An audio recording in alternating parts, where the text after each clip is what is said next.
ಇಂದಿನ ಪ್ರಚಲಿತ ಘಟನೆಯನ್ನು ನೋಡ್ಕೊಂಡು ಬರೋಣ. ಕೇಂದ್ರದ ಕೆಲವು ಸ್ಕೀಮ್ಗಳದಾವ, ಒಂದೊಂದಾಗಿ ಅರ್ಥ ಮಾಡಿಸ್ತಾ ಹೋಗ್ತೀನಿ. ಮೊದಲಿಗೆ ನವ್ಯ ಉಪಕ್ರಮ ಅಂತ, ನವ್ಯ ಇನಿಷಿಯೇಟಿವ್. ಈ ನವ್ಯ ಇನಿಷಿಯೇಟಿವ್ ಏನದಂದ್ರೆ, ಈ ನವ್ಯ ಇನಿಷಿಯೇಟಿವ್ ಇರೋದು 16ರಿಂದ 18 ವರ್ಷದ ವಯಸ್ಸಿನ ಹದಿಹರೆಯದ ಹುಡುಗಿಯರನ್ನು ವೃತ್ತಿಪರ ತರಬೇತಿ ನೀಡುವ ಮೂಲಕ ಸಬಲೀಕರಣಗೊಳಿಸುವ ಉದ್ದೇಶವನ್ನು ಹೊಂದಿದೆ. ಇದು ಯಾವ ಉದ್ದೇಶ ಹೊಂದಿದಂದ್ರೆ, ಈ 16ರಿಂದ 18 ವರ್ಷದ ಒಳಗಿನ ಏನು ಮಹಿಳೆ ಇರ್ತಾರೆ, ಹೆಣ್ಮಕ್ಳು ಇರ್ತಾರೆ, ಅವರಿಗೆ ವೃತ್ತಿಪರ ತರಬೇತಿ ನೀಡುವ ಮೂಲಕ ಅವರ ಸಬಲೀಕರಣಗೊಳಿಸುವ ಉದ್ದೇಶ ಹೊಂದಿದೆ ಅಂತ. ನಂತರ ಇದನ್ನು ಯಾರು ಪರಿಚಯಿಸುವ ಉಪಕ್ರಮ ಇದೆ ಅಂದರೆ, ಮಹಿಳಾ ಮತ್ತು ಮಕ್ಕಳ ಅಭಿವೃದ್ಧಿ ಸಚಿವಾಲಯ, ministry of women and child development ಮತ್ತು ಕೌಶಲ್ಯಾಭಿವೃದ್ಧಿ ಉದ್ಯಮಶೀಲ ಸಚಿವಾಲಯವು ಜಂಟಿಯಾಗಿ ಈ ನವ್ಯ ಉಪಕ್ರಮವನ್ನು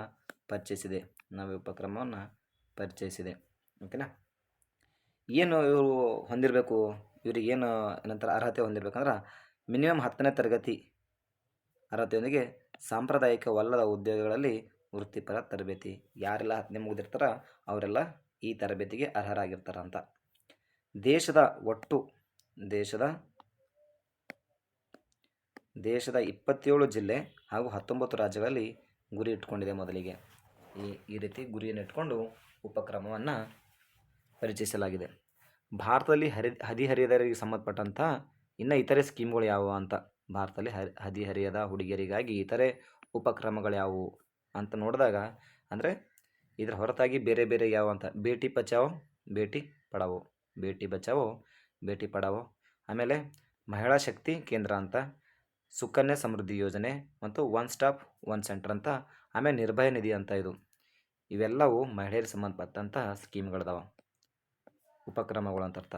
ಬೇಟಿ ಬಚಾವೋ, ಬೇಟಿ ಪಡಾವೋ, ಮಹಿಳಾ ಶಕ್ತಿ ಕೇಂದ್ರ, ಸುಕನ್ಯಾ ಸಮೃದ್ಧಿ ಯೋಜನೆ, ಒನ್ ಸ್ಟಾಪ್ ಸೆಂಟರ್, ನಿರ್ಭಯ ನಿಧಿ ಚೌಕಟ್ಟು. ಇವೆಲ್ಲ ನಿರ್ಭಯ ನಿಧಿ ಚೌಕಟ್ಟಿಗೆ ಸಂಬಂಧಪಟ್ಟಿದ್ದ ಶೋಷಣೆ ಒಳಗಾದಂಥ ಮಹಿಳೆಯರಿಗೆ, ಅಂದರೆ ಲೈಂಗಿಕ ಶೋಷಣೆ ಒಳಗಾದಂಥ ಹೆಣ್ಮಕ್ಳಿಗೆ ಸಂಬಂಧಪಟ್ಟಂತೆ ನಿರ್ಭಯ ನಿಧಿ ಚೌಕಟ್ಟು. ಆಮೇಲೆ ಈ ನವ್ಯ ಉಪಕ್ರಮವು ಯಾವ ರೀತಿಯ ತರಬೇತಿಗಳು ನೀಡ್ತದ ಅಂದರೆ, ಎಂತೆಂಥ ತರಬೇತಿ ಕೊಡ್ತಾರಪ್ಪ ಇವರು ಅಂತಂದಾಗ, ಯಾವ ರೀತಿಯ ತರಬೇತಿ ನೀಡಲಾಗುತ್ತದೆ ಈ ನವ್ಯ ಉಪಕ್ರಮದ ಅಡಿ ಅಂದ್ರೆ, ಒಂದು ಗ್ರಾಫಿಕ್ಸ್ ಕಲಿಯೋದು, ಫೋಟೋಗ್ರಾಫಿಕ್ಸ್ ವಿನ್ಯಾಸಗೊಳಿಸೋದು, ಟೆಲಿಕಾಂ ಮತ್ತು ಹಣಕಾಸು ಸೇವೆಗಳು, ಆಮೇಲೆ ಸೌರ PV ಮತ್ತು CCTV ಸ್ಥಾಪಿಸುವ ತರಬೇತಿ, ಆಮೇಲೆ ಸ್ಮಾರ್ಟ್ಫೋನ್ ಜೋಡಿಸೋದು, ಆಮೇಲೆ ಡ್ರೋನ್ಗಳ ಬಿಡಿಭಾಗಗಳು ಜೋಡಿಸುವಂಥ ತರಬೇತಿ ಕೊಡ್ತಾರೆ ಇದು ಯೋಜನೆ ಅಡಿಯಲ್ಲಿ. ನೆಕ್ಸ್ಟ್ ನ್ಯೂಸ್ದಲ್ಲಿದೆ, ಜೂನ್ 26 ವಿಶ್ವ ಮಾದಕ ವಸ್ತುಗಳು ದುರುಪಯೋಗ ಮತ್ತು ಅಕ್ರಮ ಸಾಗಾಣಿಕೆ ವಿರೋಧಿ ದಿನಾಚರಣೆ ಅಂತ ಮಾಡ್ತಾರೆ. ಇದು ಯಾಕೆ ಸುದ್ದಿಯಲ್ಲಿತ್ತಂದ್ರೆ ನೋಡೋಣ. ಸಾಮಾಜಿಕ ನ್ಯಾಯ ಸಬಲೀಕರಣ ಇಲಾಖೆ ಇತ್ತೀಚೆಗೆ ಡಾಕ್ಟರ್ BR ಅಂಬೇಡ್ಕರ್ ರಾಷ್ಟ್ರೀಯ ಕೇಂದ್ರದಲ್ಲಿ ಈ ದಿನ ಆಚರಿಸಲಾಗಿತ್ತು. ಇದು ಯಾವಾಗಿಂದ ಆರಂಭ ಮಾಡಿದ್ರೆ 1987ರಲ್ಲಿ ವಿಶ್ವಸಂಸ್ಥೆ ಸಾಮಾನ್ಯ ಸಭೆಯಿಂದ ಅಂಗೀಕಾರಗೊಂಡು ಅಲ್ಲಿಂದ ಇದು ದಿನಾಚರಣೆನ ಆಚರಣೆ ಮಾಡಲಾಗ್ತಿದೆ. ಈ ವರ್ಷದ ಧ್ಯೇಯವಾಕ್ಯ ಏನದ ಅಂದ್ರೆ, 2025ರ ಧ್ಯೇಯವಾಕ್ಯ ಆ್ಯಸ್ ಸ್ಟಾಪ್ ಆರ್ಗನೈಸ್ಡ್ ಕ್ರೈಮ್, ಅಂದ್ರೆ ಆಚರಣೆ ಕ್ರೈಮ್ಗಳನ್ನು ನಿಲ್ಲಿಸುವಂಥ. ನೆಕ್ಸ್ಟ್ ಇರೋದು ನ್ಯೂಸ್ನಲ್ಲಿ, ಫಾಕ್ಲ್ಯಾಂಡ್ ದ್ವೀಪಕ್ಕೆ ಮಾನವರು ಕಾಲಿಡುವ ಮುನ್ನವೇ ಕಾಡೊಂದು ಹೂತು ಹೋಗಿದ್ದನ್ನು ಇತ್ತೀಚೆಗೆ ವಿಜ್ಞಾನಿಗಳು ಕಂಡುಕೊಂಡಿದ್ದಾರೆ ಅಂತ. ಈ ಫಾಕ್ಲ್ಯಾಂಡ್ ದ್ವೀಪ ಅಂತದ, ಇಲ್ಲಿ ಮಾನವರು ಅಲ್ಲಿ ಹೋಗಿ ನೆಲೆಸೋ ಮುನ್ನವೇ ಅಲ್ಲೊಂದು ಕಾಡು ಹೂತು ಹೋಗಿತ್ತು ಅಂತ ಇತ್ತೀಚೆಗೆ ವಿಜ್ಞಾನಿಗಳು ಕಂಡುಕೊಂಡ್ರ. ಇದು ಮಾಲ್ವಿನಾಸ್ ದ್ವೀಪಗಳು ಎಂದು ಈ ದ್ವೀಪಗಳಿಗೆ ಏನು ಕರೀತಾರೆ, ಮಾಲ್ವಿನಾಸ್ ದ್ವೀಪಗಳು ಸಹ ಎಂದು ಕರೀತಾರೆ. ಈ ಫಾಕ್ಲ್ಯಾಂಡ್ ದ್ವೀಪದ ರಾಜಧಾನಿ ಸ್ಟ್ಯಾನ್ಲಿ ಅಂತ. ದಕ್ಷಿಣ ಅಟ್ಲಾಂಟಿಕ್ ಸಾಗರದಲ್ಲಿದೆ. ಕರೆನ್ಸಿ ಏನದ, ಫಾಕ್ಲ್ಯಾಂಡ್ ಪೌಂಡ್ ಅಂತದ. ನೆಕ್ಸ್ಟ್ ನ್ಯೂಸ್ನಲ್ಲಿ ಇರೋದು ಟ್ರೈಜೆಮಿನಲ್ ನರಕೋಶ. ಇದು ಇಂಪಾರ್ಟೆಂಟ್ ಇದೆ ನೋಡಿ, ಟ್ರೈಜೆಮಿನಲ್ ನರಕೋಶ ಅಂತ, ಟ್ರೈಜೆಮಿನಲ್ ನ್ಯೂರೋಜಿಯಾ. ಇತ್ತೀಚೆಗೆ ಬಾಲಿವುಡ್ ನಟ ಸಲ್ಮಾನ್ ಖಾನ್ ಈ ಕಾಯಿಲೆಯಿಂದ ಬಳಲುತ್ತಿದ್ದಾರೆ. ಯಾರು? ಸಲ್ಮಾನ್ ಖಾನ್ ಅವರು ಈ ಕಾಯಿಲೆಯಿಂದ ಬಳಲುತ್ತಿದ್ದಾರೆ. ಯಾರು? ನಟ ಸಲ್ಮಾನ್ ಖಾನ್. ಓಕೆನಾ. ಈ ಟ್ರೈಜೆಮಿನಲ್ ನ್ಯೂರೋಜಿಯಾ ಅಂದ್ರೆ ಏನಪ್ಪ, ಇದು ಏನು, ಇದರ ಮೇಲೆ ಪ್ರಭಾವ ಬೀರ್ತದೆ, ಏನಾಗ್ತದೆ ಮಾನವರಲ್ಲಿ, ಯಾವ ಪ್ರಾಬ್ಲಮ್ ಇರ್ತದೆ ನೋಡಿ. ಟ್ರೈಜೆಮಿನಲ್ ನರದ ಮೇಲೆ ಒತ್ತಡ ಬೀರಿದಾಗ ಮುಖದ ಒಂದು ಬದಿಯಲ್ಲಿ ತೀವ್ರವಾದ ವಿದ್ಯುತ್ ಆಘಾತ ನೋವು ಉಂಟು ಮಾಡುತ್ತದೆ. ಅಂದ್ರೆ ಎಲೆಕ್ಟ್ರಿಕ್ ಶಾಕ್ ಕೊಟ್ಟಂಗೆ ಆಗ್ತದೆ ಮುಖದ ಮ್ಯಾಗ ಎಲೆಕ್ಟ್ರಿಕ್ ಶಾಕ್ ಕೊಟ್ಟಂಗೆ ಆಗ್ತದೆ. ಅವಾಗ ತೀವ್ರವಾದ ನೋವು ಅನುಭವಿಸುವಂತ ಆಗ್ತದೆ. ಇದು ಹೆಚ್ಚಾಗಿ ಯಾರಲ್ಲಿ ಕಂಡು ಬರ್ತದೆ ಅಂದ್ರೆ ನೋಡಿ, ಹೆಚ್ಚಾಗಿ ಮಹಿಳೆಯರು ಮತ್ತು ಪುರುಷರು ಅವರು 50 ವರ್ಷಕ್ಕಿಂತ ಮೇಲ್ಪಟ್ಟವರಲ್ಲಿ ಹೆಚ್ಚಾಗಿ ಕಂಡು ಬರ್ತದೆ. ಇದು ಟ್ರೈಜೆಮಿನಲ್ ನ್ಯೂರೋಜೆ ಯಾರಲ್ಲಿ ಕಂಡು ಬರ್ತದೆ ಅಂದ್ರೆ 50 ವರ್ಷ ಮೇಲ್ಪಟ್ಟಂಥ ಮಹಿಳೆಯರಾಗಲಿ ಪುರುಷರಾಗಲಿ ಅವರಲ್ಲಿ ಈ ಕಾಯಿಲೆ ಕಂಡು ಬರ್ತದೆ. ನೆಕ್ಸ್ಟ್ ನ್ಯೂಸ್ನಾಗ ಅದ ನೋಡಿ, ಪರ್ ಪಾಲಿ ಫ್ಲೋರೋ ಅಲ್ಕೈಲ್ ಸಬ್ಸ್ಟನ್ಸ್ ಅಂತ. ಹಿಂಗಂದ್ರೆ ಏನು? ಪರ್ ಪಾಲಿ ಫ್ಲೋರೋ ಅಲ್ಕೈಲ್ ಸಬ್ಸ್ಟನ್ಸ್ PFAS ಅಂತ. ಹಂಗಂದ್ರೆ ಏನು? ಇದಕ್ಕೆ ಸಂಬಂಧಪಟ್ಟಂತೆ ಸಂಶೋಧಕರು ಇತ್ತೀಚೆಗೆ ಏನು ಮಾಡ್ಯಾರ ಅಂದ್ರೆ ಪರ್ ಮತ್ತು ಪಾಲಿಫ್ಲೋರೋ ಅಲ್ಕೈಲ್ ಪದಾರ್ಥಗಳನ್ನು ಒಡೆಯುವ ಸಾಮರ್ಥ್ಯವಿರುವ ಸುಮಾರು 20 ಜಾತಿಯ ಬ್ಯಾಕ್ಟೀರಿಯಾಗಳನ್ನು ಕಂಡುಹಿಡಿದಾರೆ. ಹಾಗಂದ್ರೆ ಇವೇನು 20 ಜಾತಿಯ ಬ್ಯಾಕ್ಟೀರಿಯಾ ಕಂಡುಹಿಡಿದಾರ ಯಾವುದಕ್ಕಾಗಿ ಅಂತಂದ್ರೆ ಈ PFASಗಳನ್ನು ಸಾರ್ವಕಾಲಿಕ ರಾಸಾಯನಿಕಗಳೆಂದು ಕರೆಯುತ್ತಾರೆ. ಇವಕ್ಕೆ ಸಾರ್ವಕಾಲಿಕ ಕೆಮಿಕಲ್ ಕಂಪೌಂಡ್ ಇವು. ಹಾಗಾಗಿ ಫಾರೆವರ್ ಕೆಮಿಕಲ್ ಇವು. ಇನ್ನೊಂದು ಏನಂತಾರೆ ಇಂಗ್ಲೀಷ್ನಲ್ಲಿ ಫಾರೆವರ್ ಕೆಮಿಕಲ್ಸ್ ಅಂತ ಕರೀತಾರೆ. ಕಾರಣ ಇವುಗಳು 4700ಕ್ಕೂ ಹೆಚ್ಚು ಮಾನವ ನಿರ್ಮಿತ ಅಪಾಯಕಾರಿ ರಾಸಾಯನಿಕ ಒಳಗೊಂಡಿರುವ ಒಂದು ದೊಡ್ಡ ರಾಸಾಯನಿಕ ಕುಟುಂಬವಾಗಿದೆ. ಹಾಗಾದ್ರೆ ನೋಡಿ, PFASಗಳ ಬಗ್ಗೆ ನಮಗೆ ತಿಳ್ಕೊಬೇಕಾದಂಥ ಮಾಹಿತಿ ಏನಂದ್ರೆ ನೋಡಿ, ಇವರು ಆಹಾರ ಪ್ಯಾಕೇಜಿಂಗ್ ಇದ್ರ ಬಳಕೆ ಎಲ್ಲಿ ಮಾಡ್ತಾರೆ ಅಂದ್ರೆ ಆಹಾರ ಪ್ಯಾಕೇಜಿಂಗ್ ಮಾಡಬೇಕಾದ್ರೆ ತಾವು ಪಾಕೆಟ್ ಪಟ್ಟಣ ಕಟ್ತಾರೆ ಅಲ್ಲಿ. ಆಮೇಲೆ ಬಟ್ಟೆ ಕಾರ್ಪೆಟ್ಗಳು ಕಲೆ ವಿರೋಧಿಗಳಾಗಿ ಅಂದರೆ ಕಲೆ ತೆಗಿಲಾಕ ಬಟ್ಟೆಗಳಲ್ಲಿ, ಆಮೇಲೆ ಅಗ್ನಿಶಾಮಕಗಳಲ್ಲಿ ಫೋಮ್ ರಚಿಸಲು ಅಂದ್ರೆ ಬುರುಗು ತೆಗಿಲಾಕ ಫೋಮ್ ರಚಿಸಲು ಬಳಸ್ತಾರೆ. ಮತ್ತು ಮಾನವನ ಮೇಲೆ ಯಾವ ಥರ ಇದು ಆಘಾತಕಾರಿಯಾಗಿ ಪರಿಣಾಮ ಉಂಟು ಮಾಡ್ತಾವಂದ್ರೆ ನೋಡಿ, ಮಾನವನ ಮೇಲೆ ಯಾವ ರೀತಿ ಆರೋಗ್ಯ ಪರಿಣಾಮ ಇರ್ತಾವೆ? ಫಲವತ್ತತೆಯ ಕುಂಠಿತ, ಮಕ್ಕಳಲ್ಲಿ ಬೆಳವಣಿಗೆ ಕುಂಠಿತ, ಓಕೆನಾ. ಆಮೇಲೆ ದೇಹದ ಹಾರ್ಮೋನುಗಳಲ್ಲಿ ಏರುಪೇರು ಈ ಥರ ಆಗ್ತವೆ. ಹೆಚ್ಚುವ ಕೊಲೆಸ್ಟ್ರಾಲ್ ಮಟ್ಟ, ಅಂದ್ರೆ ಕೊಲೆಸ್ಟ್ರಾಲ್ ಮಟ್ಟ ಹೆಚ್ಚಾಯಿತು ಅಂದ್ರೆ ಏನಾಗ್ತದೆ? ದಪ್ಪ ಆಗ್ಲಿಕ್ಕೆ ಚಾಲು ಮಾಡ್ತಾರೆ. ಅದರಿಂದ ಸಮಸ್ಯೆಗಳು ಉಂಟಾಗ್ತವೆ, ತೂಕ ಹೆಚ್ಚಾಗ್ತದೆ. ಕೆಲವು ಕ್ಯಾನ್ಸರ್ಗಳಿಗೂ ಎಡೆ ಮಾಡಿಕೊಡ್ತದೆ ಯಾವ PFASಗಳು. ಹಾಗಾಗಿ ಇವು ಮಾನವನ ಆರೋಗ್ಯದ ಮೇಲೆ ಅಡ್ಡ ಪರಿಣಾಮಗಳು ಬೀರ್ತಿದ್ದಾವೆ. ಇಲ್ಲಿ ಸೈಡಿಗೆ ಇಲ್ಲ ನೋಡಿ ಬರ್ತೀನಿ ನೋಡಿ, PFASಗಳು ಸಂಯೋಜಿತ ಇಂಗಾಲ ಮತ್ತು ಫ್ಲೋರಿನ್ಗಳಿಂದ ಮಾಡಲ್ಪಟ್ಟಿದೆ. ಅಂದರೆ ಕಾರ್ಬನ್ ಡೈಆಕ್ಸೈಡ್ ಮತ್ತು ಫ್ಲೋರಿನ್ಗಳಿಂದ ಅವು ಸಂಯೋಜನೆ ಹೊಂದಿವೆ ಅಂತ. ಇದಕ್ಕೆ ಸಂಬಂಧಪಟ್ಟಂತೆ ಸ್ಟಾಕ್ಹೋಮ್ ಸಮಾವೇಶವು ಸಹ PFASಗಳನ್ನು ನಿರಂತರ ಸಾವಯವ ಮಾಲಿನ್ಯಕಾರಕಗಳು POFS ಅಂತೇಳಿ ಪಟ್ಟಿಗೆ ಸೇರಿಸಲಾಗಿದೆ. ಯಾವುದು? ಸ್ಟಾಕ್ಹೋಮ್ ಸಮಾವೇಶವು. ನೆಕ್ಸ್ಟ್ ನ್ಯೂಸ್ದಾಗದ ನಮ್ಮ ಭಾರತದ್ದು K6 ಮಿಸೈಲ್ ನ್ಯೂಸ್ದಲ್ಲಿದೆ ನೋಡೋಣ. K6 ಮಿಸೈಲ್ ಅಂದ್ರೆ ಸಬ್ಮರೀನ್ ಲಾಂಚ್ಡ್ ಬ್ಯಾಲಿಸ್ಟಿಕ್ ಮಿಸೈಲ್ ನೋಡೋಣ. ಇದೊಂದು ಹೈಪರ್ಸಾನಿಕ್ ಆಗಿದೆ. Hypersonic submarine launched ballistic missile ಅಭಿವೃದ್ಧಿಪಡಿಸಿದವರು ಯಾರಪ್ಪ ಅಂತಂದ್ರೆ ಇಲ್ಲಿ ನೋಡಿ, DRDOದ ಒಂದು ಹೈದರಾಬಾದ್ನಲ್ಲಿ ಅಡ್ವಾನ್ಸ್ ನ್ಯಾವಲ್ ಸಿಸ್ಟಮ್ ಲ್ಯಾಬೊರೇಟರಿ ಅವ್ರು ಅಭಿವೃದ್ಧಿಪಡಿಸ್ಯಾರ. ಯಾವ ವರ್ಗಕ್ಕೆ ಸೇರಿದ? S5 ವರ್ಗಕ್ಕೆ ಸೇರಿದ.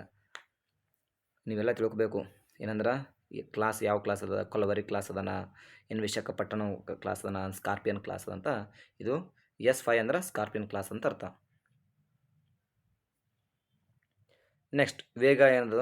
7.5 ಮ್ಯಾಕ್ ಇದರ ವೇಗದ ಪ್ರತಿ ಗಂಟೆಗೆ. S5 ವರ್ಗ ಮಿಸೈಲ್ ಅಂತಂದರೆ ನೋಡಿ, ಏನು ಈಗ ನಾವು ಹಡಗುಗಳು ನೋಡ್ತೀವ, ಆ ಹಡಗುಗಳಲ್ಲಿ ಸಬ್ಮರೀನ್ ಕ್ಲಾಸ್ ಒಂಥರ ನೋಡ್ತೀವಿ. ಅದೇ ಥರ ಇಲ್ಲಿ ಇದು ಯಾವುದಂದ್ರೆ S5 ಅಂದ್ರೆ ಇದ್ರ ನೋಡ್ತೀನಿ ಇನ್ನೊಂದು ಸಲ. ಸ್ಕಾರ್ಪಿಯನ್ ಅಲ್ಲ ಇದು ಕನ್ಫರ್ಮ್ ಮಾಡ್ಕೊಂಡು ಹೇಳ್ತೀನಿ ಬಟ್ S5 ಅಂತ ಕೊಟ್ಟಿದ್ದಾರೆ. ಅದನ್ನೇ ನೀವು ನೆನ್ಪಿಟ್ಕೋಬೇಕು ಯಾವ ವರ್ಗ ಸೇರಿದೆ. K6 ಮಿಸೈಲ್ S5 ಕ್ಲಾಸಿಗೆ ಸೇರಿ ಅಂತ ಅಷ್ಟು ನೆನ್ಪಿಟ್ಕೊಳ್ಳಿ.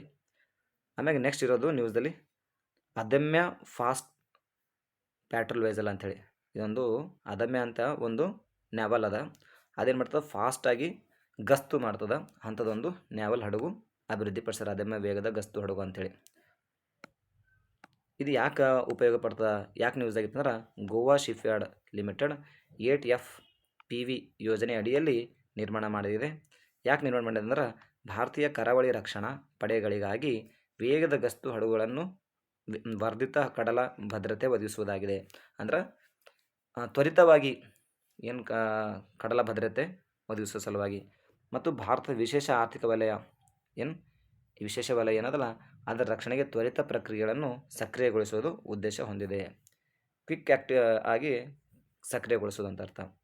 ಆಮ್ಯಾಗ ಭಾರತದ ರಿಜಿಸ್ಟ್ರಲ್ ಜನರಲ್ ಆಫ್ ಇಂಡಿಯಾ ಅಂತ ನ್ಯೂಸ್ ಆಗಿದೆ. ಇದು ಯಾಕೆ ನ್ಯೂಸ್ ಆಗಿತ್ತು ಅಂತ ನೋಡ್ಕೊಂಡು ಬರೋಣ. ಭಾರತೀಯ ರಿಜಿಸ್ಟ್ರಲ್ ಜನರಲ್ ಎಲ್ಲ ರಾಜ್ಯಗಳು ನವಜಾತ ಶಿಶುಗಳ ತಾಯಂದಿರಿಗೆ ಆಸ್ಪತ್ರೆಗಳಿಂದ ಡಿಸ್ಚಾರ್ಜ್ ಆಗುವಾಗ, ವಿಶೇಷವಾಗಿ ಸರ್ಕಾರಿ ಆಸ್ಪತ್ರೆಗಳಿಂದ ಬಿಡುಗಡೆಯಾಗುವ ಮುನ್ನ ನೋಡಿ ಬಿಡುಗಡೆಯಾಗುವ ಮುನ್ನ ಜನನ ಪ್ರಮಾಣ ಪತ್ರಗಳನ್ನು ನೀಡುವುದನ್ನು ಖಚಿತಪಡಿಸಿಕೊಳ್ಳುವಂತೆ ಕೇಳಿಕೊಂಡಿದ್ದಾರೆ. ಅಂದ್ರೆ ಭಾರತೀಯ ರಿಜಿಸ್ಟ್ರಲ್ ಜನರಲ್ ಅವ್ರು ಏನು ಹೇಳ್ಯಾರ ಅಂದ್ರೆ ನವಜಾತ ಶಿಶುಗಳ ತಾಯಂದಿರಿಗೆ ಆಸ್ಪತ್ರೆಗಳಿಂದ ಬಿಡುಗಡೆಯಾಗುವ ಅಂದ್ರೆ ಹಾಸ್ಪಿಟಲಿಂದ ಡಿಸ್ಚಾರ್ಜ್ ಆಗುವ ಮುನ್ನ ನೀವೇನು ಮಾಡಬೇಕು, ಜನನ ಪ್ರಮಾಣಪತ್ರ ತೊಗೊಂಡಿರಲ್ಲ ಅಂತ ಖಚಿತಪಡಿಸ್ಕೊಂಡು ನೀವು ಹೊರಗೆ ಹೋಗ್ಬೇಕಂತ ಈ ರಿಜಿಸ್ಟ್ರಲ್ ಜನರಲ್ ಆಫ್ ಇಂಡಿಯಾ ಸ್ಪಷ್ಟಪಡಿಸ್ತಾರೆ ಇಲ್ಲಿ. ಹಾಗಾದರೆ ರಿಜಿಸ್ಟ್ರಲ್ ಜನರಲ್ ಬಗ್ಗೆ ತಿಳ್ಕೊಳ್ಳೋಣ. ರಿಜಿಸ್ಟ್ರಲ್ ಜನರಲ್ ಬಗ್ಗೆ ತಿಳ್ಕೊಳ್ಳೋದು 1949ರಲ್ಲಿ, ಯಾವಾಗ 1949ರಲ್ಲಿ ಭಾರತ ಗೃಹ ಸಚಿವಾಲಯದ ಅಡಿಯಲ್ಲಿ ಇದು ಸ್ಥಾಪನೆಯಾಗಿತ್ತು. ಎಕ್ಸ್ ಆಫೀಸ್ ಯೋಜನೆ ಜನಗಣತಿ ಆಯುಕ್ತರು ನೇತೃತ್ವದಲ್ಲಿ ಶಾಶ್ವತ ಸಂಸ್ಥೆಯಾಗಿ ಸ್ಥಾಪನೆಯಾಗಿದೆ. ಅಂದರೆ ಪರ್ಮನೆಂಟ್ ಬಾಡಿ ಇದು ಏನೇನು ಮಾಡ್ತಂದ್ರೆ ನೋಡಿ, ಜನಸಂಖ್ಯಾ ಗಾತ್ರ, ಬೆಳವಣಿಗೆಗೆ ಮತ್ತು ವಿತರಣೆಗೆ ಸಂಬಂಧಿಸಿದ ಅಂಕಿಅಂಶಗಳನ್ನು ವ್ಯವಸ್ಥಿತ ಸಂಗ್ರಹವನ್ನು ಖಚಿತಪಡಿಸಿಕೊಳ್ಳುವ ಕಾರ್ಯವಿಧಾನವನ್ನು ಹೊಂದಿದೆ. ಮತ್ತು RJU ನೋಡಿ, ಇದು ರಿಜಿಸ್ಟ್ರಲ್ ಜನರಲ್ ಆಫ್ ಇಂಡಿಯಾ ಜನನ ಮತ್ತು ಮರಣಗಳ ನೋಂದಣಿಗಳ ಕಾಯ್ದೆ 1969 ಅನುಷ್ಠಾನಗೊಳಿಸುವ ಜವಾಬ್ದಾರಿ ಹೊಂದಿದೆ. ಅಂದ್ರೆ ಯಾರು ಹುಟ್ಟಿದ್ರು ಯಾರು ಸತ್ತರು ಅಂತ ಇದ್ರ ಸಂಪೂರ್ಣ ಮಾಹಿತಿ ರಿಜಿಸ್ಟರ್ ಮಾಡ್ಕೊಳ್ಳೋಂಥ ಅಧಿಕಾರ, ಇದು ಕೆಲಸ ಇದೇನದ ಒಂದು ಕಾಯ್ದೆ 1969 ಅದನ್ನು ಅನುಷ್ಠಾನಗೊಳಿಸುವ ಜವಾಬ್ದಾರಿ RJಗಿದೆ ಅಂತ. ನೆಕ್ಸ್ಟ್, 10 ವರ್ಷಗಳಿಗೊಮ್ಮೆ ನಡೆಯುವ ಜನಸಂಖ್ಯೆ ಮತ್ತು ಭಾಷಾ ಸಮೀಕ್ಷೆಗಳನ್ನು ನಡೆಸುತ್ತದೆ. ಅಂದರೆ 10 ವರ್ಷಗಳು ನಡೆಸ್ತದೆ, ಜನಸಂಖ್ಯೆ ಸಮೀಕ್ಷೆನೂ ಮಾಡ್ತದೆ, ಭಾಷಾ ಸಮೀಕ್ಷೆನೂ ಮಾಡ್ತದೆ ಅಂತ ಅರ್ಥ. ಆಮೇಲೆ ಭಾರತದಲ್ಲಿ ಮೊದಲ ಭಾಷಾ ಸಮೀಕ್ಷೆಯನ್ನು ಜಾರ್ಜ್ ಅಬ್ರಹಂ ಗ್ರಿಯರಸ್ ಅವರು ನಡೆಸಿದರು ಅಂತ. ಯಾವಾಗ 1928. ಅಂದ್ರೆ ಈ ಸಂದರ್ಭದಲ್ಲಿ ಭಾರತದಲ್ಲಿ ಸತಿ ಸಹಗಮನ ಪದ್ಧತಿ ರದ್ದುಗೊಳಿಸಿದರು ರಾಜಾ ರಾಮ್ ಮೋಹನ್ ರಾಯ್ ಅವರು. ಆ ಸಂದರ್ಭದಲ್ಲಿ ಈ ಭಾಷಾ ಸಮೀಕ್ಷೆಯನ್ನು ಮಾಡಿದ್ದಾರೆ. ಯಾರಪ್ಪ ಅಂದ್ರೆ ಜಾರ್ಜ್ ಅಬ್ರಹಂ ಗ್ರಿಯರಸನ್. ಓಕೆನಾ. ನೆಕ್ಸ್ಟ್ ನೋಡೋಣ, ಜನನ ಮತ್ತು ಮರಣಗಳ ನೋಂದಣಿ ಅಂದ್ರೆ register of birth and death ಕಾಯ್ದೆ 1969 ಸೆಕ್ಷನ್ 12 ಪ್ರಕಾರ RJ ಪ್ರಮಾಣಪತ್ರ ವಿತರಿಸ್ತದೆ. ಯಾರು ಸರ್ಟಿಫಿಕೇಟ್ ಕೊಡ್ತಾರೆ ಅಂದ್ರೆ RJ ಅವರೇ ಕೊಡ್ತಾರೆ ಅಂತ ಅರ್ಥ. ನೆಕ್ಸ್ಟ್, ಈ 1969 ಕಾಯ್ದೆ 2023ರಲ್ಲಿ ತಿದ್ದುಪಡಿ ಮಾಡಲಾಗಿದೆ. ಅದಕ್ಕೆ 1969 ಏನು ತಿದ್ದುಪಡಿ ತಂದಿರೋ ಕಾಯ್ದೆ ಅದಕ್ಕೆ 2023ರಲ್ಲಿ ತಿದ್ದುಪಡಿ ಮಾಡಲಾಗಿದೆ. ಹಾಗಾಗಿ ಕೇಂದ್ರ ಪೋರ್ಟಲ್ನಲ್ಲಿ ಎಲ್ಲ ಜನನ ಮರಣಗಳ ನೋಂದಣಿ ಈಗ ಸೆಂಟ್ರಲೈಸ್ ಆಗಿದೆ ಅಂತ ಅರ್ಥ. ನೆಕ್ಸ್ಟ್, ಮಾನ್ಯತೆ ಪಡೆಯದ ರಾಜಕೀಯ ಪಕ್ಷಗಳ ವಿರುದ್ಧ ಚುನಾವಣಾ ಆಯೋಗ ಕಠಿಣ ಕ್ರಮಗೊಂಡಿದೆ. ಹಾಗಾಗಿ ನ್ಯೂಸ್ ಆಗಿದೆ. ಚುನಾವಣಾ ಆಯೋಗ, election commission of India news ಆಗದ. ಓಕೆನಾ, ಆಫ್ ಇಂಡಿಯಾ ನ್ಯೂಸ್ ಆಗದ. ಯಾಕೆ ನ್ಯೂಸ್ ಆಗದಪ್ಪ ಅಂತಂದ್ರೆ ಈಗ ಇಲ್ಲೇ ಹೇಳ್ತಿದ್ದೆ ನೋಡಿ. ಇತ್ತೀಚೆಗೆ ಎಲೆಕ್ಷನ್ ಕಮಿಷನ್ ಆಫ್ ಇಂಡಿಯಾವು 345 ನೋಂದಾಯಿತ ಅಂದ್ರೆ ರಿಜಿಸ್ಟರ್ ಆಗಿನವ ಆದರೆ ಮಾನ್ಯತೆ ಪಡೆಯದ ರಾಜಕೀಯ ಪಕ್ಷಗಳನ್ನು ಇದು RUPPS ಪಟ್ಟಿಯಿಂದ ತೆಗೆದುಹಾಕುವ ಕ್ರಮ ಕೈಗೊಂಡಿದೆ. ಹಾಗಾಗಿ ನ್ಯೂಸ್ ಆಗಿತ್ತು ಎಲೆಕ್ಷನ್ ಕಮಿಷನ್ ಆಫ್ ಇಂಡಿಯಾ. ಯಾಕಪ್ಪ 345 ಪಕ್ಷಗಳನ್ನು ಈ RUPPS ಪಟ್ಟಿಯಿಂದ ಹೊರಗಿಟ್ಟಾರ ಅಂದ್ರೆ ನೋಡಿ, ಇವು ಕಳೆದ 6 ವರ್ಷಗಳಲ್ಲಿ ಯಾವುದೇ ಒಂದೇ ಒಂದು ಚುನಾವಣೆಯಲ್ಲಿ ಸ್ಪರ್ಧಿಸಿಲ್ಲ. ಎರಡನೇದು, ತಮ್ಮ ನೋಂದಾಯಿತ ವಿಳಾಸಗಳಲ್ಲಿ ಭೌತಿಕ ಕಚೇರಿಗಳನ್ನು ನಿರ್ವಹಿಸುವಲ್ಲಿ ವಿಫಲಗೊಂಡಿದ್ದವು. ಅಂದ್ರೆ ಅವ್ರ ಕಚೇರಿನೂ ಅವ್ರ ಆಫೀಸ್ನೂ ಮೇಂಟೈನ್ ಮಾಡ್ಲಿಕ್ಕಾಗಲ್ದಂತಹ ಪಾರ್ಟಿಗಳು ಅಂತ ಅರ್ಥ. ಅವಕ್ಕೂ ಈ ಪಟ್ಟಿಯಿಂದ ಹೊರಗಿಟ್ಟಾರ. ಆಮೇಲೆ ಹಣಕಾಸಿನ ಬಹಿರಂಗಪಡಿಸುವಿಕೆಗಳು ಸೇರಿದಂತೆ ಶಾಸನಬದ್ಧ ಫೈಲಿಂಗ್ ಅವಶ್ಯಕತೆಗಳನ್ನು ನಿರ್ಲಕ್ಷಿಸಿರುವ ಪಕ್ಷಗಳು. ಅಂದ್ರೆ ಏನು ಹಣಕಾಸಿನ ವ್ಯವಹಾರ ನಡೀತದೆ ಆ ಪಾರ್ಟಿಯಲ್ಲಿ ಅದಕ್ಕೆ ಸಂಬಂಧಪಟ್ಟಂತೆ ಪತ್ರ ಬಹಿರಂಗಪಡಿಸ್ಲಿಕ್ಕಾಗಿಲ್ಲ ಎಲೆಕ್ಷನ್ ಕಮಿಷನ್ ಮುಂದೆ, ಅಂಥ ಪಾರ್ಟಿಗಳು ಏನು ಮಾಡ್ತಾರೆ ಈ ಪಟ್ಟಿಯಿಂದ ಹೊರಗಿಟ್ಟಾರ ಅಂತ ಅರ್ಥ.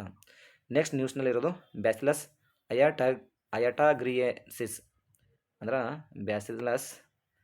ಬ್ಯಾಸಿಲಸ್ ಅಯಟಾಗ್ರಿಯೆನ್ಸಿಸ್ ಅಂತ ಇದೊಂದು ಬ್ಯಾಕ್ಟೀರಿಯಾ ಅದ. ಈ ಬ್ಯಾಕ್ಟೀರಿಯಾ ಯಾಕೆ ನ್ಯೂಸ್ ಆಗದ ಅಂತ ಹೇಳ್ತೀನಿ ನೋಡಿ. ಇದೊಂದು ಮಣ್ಣಿನ ಬ್ಯಾಕ್ಟೀರಿಯಾ ಇದೆ. ಇತ್ತೀಚೆಗೆ ಬಂಗಾಳದ ರಾಯಲ್ಗಂಜ್ ವಿಶ್ವವಿದ್ಯಾಲಯ ಸಂಶೋಧಕರು ಕಂಡುಹಿಡಿದಾರಂತ. ಪಶ್ಚಿಮ ಬಂಗಾಳದಾಗಿರ್ತಕ್ಕಂಥ ಒಂದು ರಾಯಲ್ಗಂಜ್ ಯೂನಿವರ್ಸಿಟಿದವರು ಇದನ್ನು ಕಂಡುಹಿಡಿದಾರೆ. ಯಾವುದು? ಬ್ಯಾಸಿಲಸ್ ಅಯಟಾಗ್ರಿಯೆನ್ಸಿಸ್ ಅಂಥೇಳಿ. ಇದು ಏನು ಮಾಡ್ತದೆ ಹೆಲ್ಪ್ ಅಂದ್ರೆ ಬೀಜ ಮೊಳಕೆ ಒಡೆಯುವ ಪ್ರಕ್ರಿಯೆ ನೋಡಿ ಬೀಜ ಮೊಳಕೆ ಒಡೆಯುವ ಪ್ರಕ್ರಿಯೆ ಸಹಕಾರಿಯಾಗಿದೆ. ಸಸ್ಯಗಳ ಆರೋಗ್ಯವನ್ನು ಉತ್ತೇಜಿಸುತ್ತದೆ. ಯಾವ ಬ್ಯಾಕ್ಟೀರಿಯಾ ಇದು? ಅಯಟಾಗ್ರಿಯೆನ್ಸಿಸ್ ಅಂಥೇಳಿ. ಇದು ಬೀಜ ಮೊಳಕೆ ಹೊಡ್ಲಿಕ್ಕೆ ಹೆಲ್ಪ್ ಆಗ್ತದೆ. ಹಾಗಾಗಿ ಮುಂಗಾರು ಬೆಳೆಗಳಿಗೆಲ್ಲ ಮುಂಗಾರು ಬಿತ್ತನೆ ನಡೆದವ, ಹಾಗಾಗಿ ಅದ್ರ ಪೂರ್ವವಾಗಿ ಇದೊಂದು ಬ್ಯಾಕ್ಟೀರಿಯಾ ಕಂಡುಹಿಡ್ದಾರ. ನೆಕ್ಸ್ಟು SPREE ಸ್ಕೀಮ್ ಅಂತ ನ್ಯೂಸ್ದಾಗದ. ಹಿಂಗಂದ್ರೆ ಏನು ಅಂತ ನೋಡೋಣ. SPREE ಸ್ಕೀಮ್, ಓಕೆನಾ? ಇದು ಯಾಕೆ ನ್ಯೂಸ್ದಾಗದ ಅಂತ ಹೇಳ್ತೀನಿ ನೋಡಿರಿ. ಈ ಯೋಜನೆಯು ESIC ಸಂಸ್ಥೆ ಪುನಃ ಪ್ರಾರಂಭಿಸಿತು, ಅನುಮೋದಿಸಿದೆ. ಅಂದರೆ ಪುನಃ ಆರಂಭಿಸಲಿಕ್ಕೆ ಅನುಮೋದನೆ ನೀಡಿದ. ಈ ESIC ಅಂದರೆ ಏನು ಅಂತ ನೋಡ್ತೀನಿ ನೋಡಿ. ಎಂಪ್ಲಾಯೀಸ್ ಸ್ಟೇಟ್ ಇನ್ಶೂರೆನ್ಸ್ ಕಾರ್ಪೊರೇಷನ್ ಅಂತ. ಇದು ಉದ್ಯೋಗದಾತರು ನೌಕರ ನೋಂದಣಿಯನ್ನು ಉತ್ತೇಜಿಸುವ ಯೋಜನೆಯಾಗಿದೆ. 2016ರಲ್ಲಿ ಇದು ಮೊದಲಿಗೆ ಪರಿಚಯಿಸಲಾಯಿತು. ಯಾವುದು? SPREE. ಇದು 2016ರಲ್ಲೇ ಮೊದಲ ಬಾರಿಗೆ ಪರಿಚಯಿಸಲಾಗಿತ್ತು ಅಂತ. ನೆಕ್ಸ್ಟ್ ನ್ಯೂಸ್ನಾಗದ ಬ್ಲ್ಯಾಕ್ ಹೆಡೆಡ್ ಕ್ಯಾಟರ್ಪಿಲ್ಲರ್ ಡಿಸೀಸ್ ಅಂತ. ಇದು ಇಂಪಾರ್ಟೆಂಟ್ ಇದೆ ನೋಡಿ. ನಮ್ಮ ಕರ್ನಾಟಕದಲ್ಲೇ ಈ ಡಿಸೀಸ್ ಬಂದಿರೋದು. ಇತ್ತೀಚೆಗೆ ಕರ್ನಾಟಕದ ಮುಖ್ಯಮಂತ್ರಿಗಳು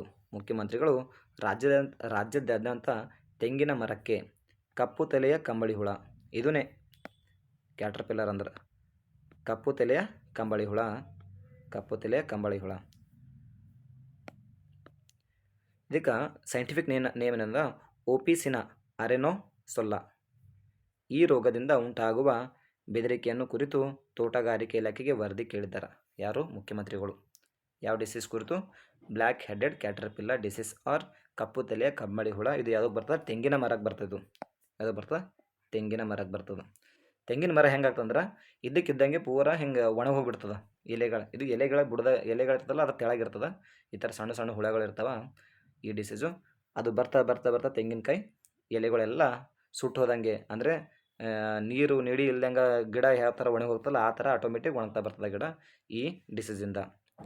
ಈ ರೋಗವು ತೆಂಗಿನ ಎಲೆಯ ಕೆಳಭಾಗದಲ್ಲಿ ಆವರಿಸಿ ದ್ಯುತಿಸಂಶ್ಲೇಷಣೆ ಕ್ರಿಯೆಗೆ ಅಡ್ಡಿಪಡಿಸಿ ಅದರ ಬೆಳವಣಿಗೆ ಸಾಮರ್ಥ್ಯ ಕುಂಠಿಸುತ್ತದೆ.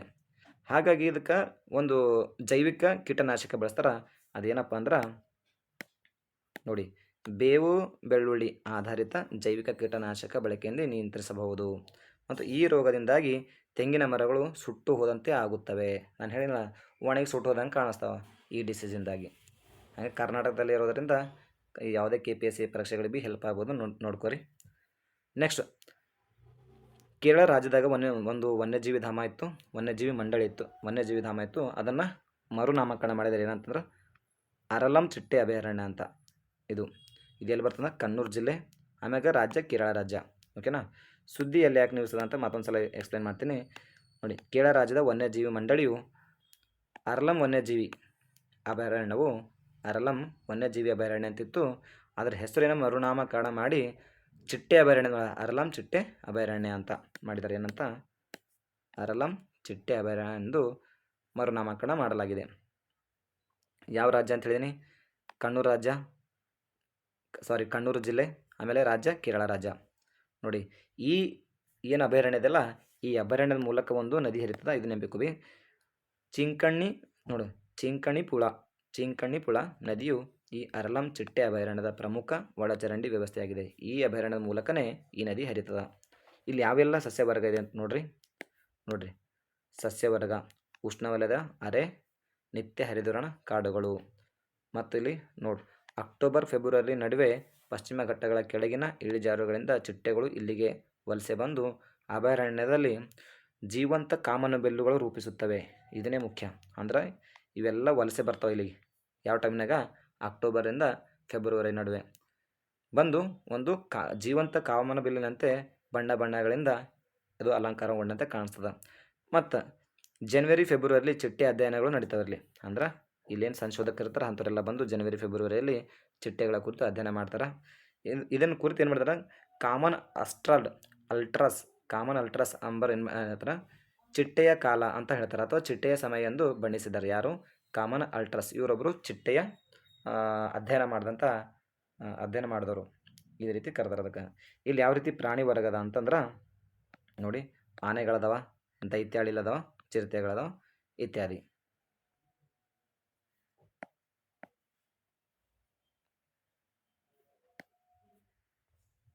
ನೆಕ್ಸ್ಟ್ ನ್ಯೂಸಲ್ಲಿ ಇರೋದು ಸೆಕೆಂಡ್ರಿ ಪಾಲ್ಯೂಟೆಂಟ್ಸ್ ಅಂದರೆ ದ್ವಿತೀಯ ಮಾಲಿನ್ಯಕಾರಕಗಳು.